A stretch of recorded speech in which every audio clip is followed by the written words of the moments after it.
watching Capital City Sunday. Good morning. A horrific act of violence at a Trump rally in Pennsylvania. Law enforcement investigating this as an assassination attempt on the former president. First you think like maybe firecrackers, but it continued, and then somebody yelled, "Get down." We got down, and we huddled and we started praying. Former President Trump was shot and injured, but is doing all right. At least one innocent bystander was killed and 2 others injured. The shooter is also dead. We have reaction this morning and how it will affect the Republican National Convention set to start this week in Milwaukee. Thank you for joining us. I'm Darielle Fair. Shocking news ahead of a major political event for the Republican Party. A historic moment for former President Donald Trump, who was shot in the ear during a campaign rally in Pennsylvania yesterday evening. Shots were fired shortly after the former president started speaking. You can see here video taken from the event shows former President Trump giving his opening remarks before what sounded like multiple gunshots. You can see members of the Secret Service rushing to cover the president as he ducks below the podium. Supporters in the crowd letting out screams and immediately running for safety during the confusion. As the Secret Service is escorting the president off the stage, blood is seen on Trump's right ear.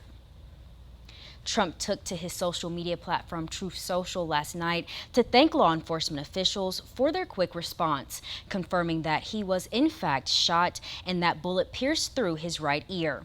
Now, this is still a developing story, but the FBI and law enforcement officials are investigating last night's incident as an assassination attempt. The Secret Service in a statement said that a shooter fired multiple shots towards the stage from an elevated position outside of the rally venue. The Secret Service confirmed they did neutralize the shooter and he is now dead.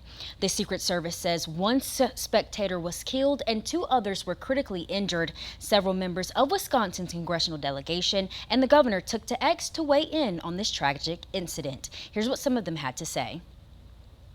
Republican Senator Ron Johnson said, "Pray for the president and pray for America."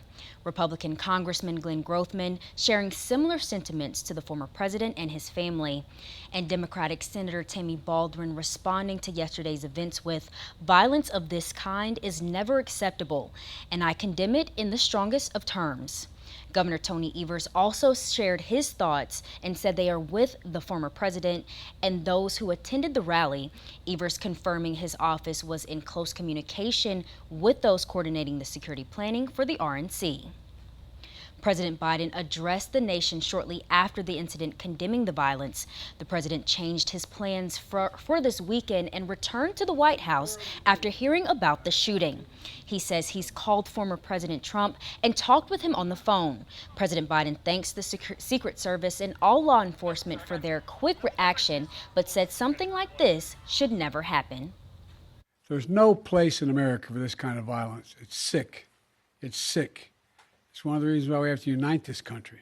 We cannot allow for this to be happening. We cannot be like this. We cannot condone this.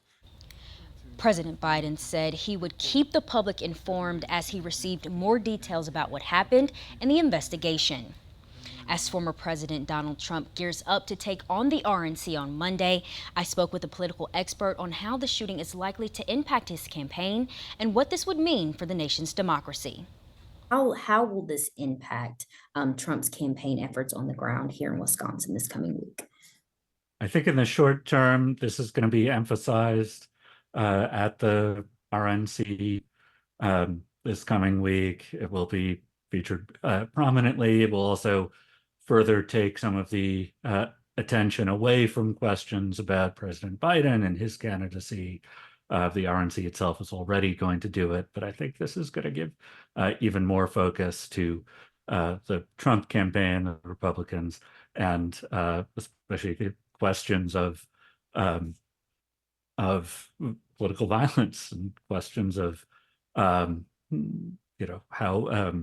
who's at fault for our current polarization. Any final thoughts that you would like to share, Alex, in terms of the greater implications of this moment in our history between these 2 candidates, and just what will be the long-term impacts that we are likely to see come from Saturday's events? I think this is going to be discussed and speculated about a ton in the next week, and perhaps beyond that. I think it is important, first and foremost, that we make sure this is not just unprecedented in at least recent history, but doesn't repeat in the near future. Our democracy depends on us resolving our political disagreements at the ballot box. The Republican National Convention is set to begin in Milwaukee tomorrow, and former President Trump already has a message about it just hours after he was hurt in this shooting. We'll have more right after this.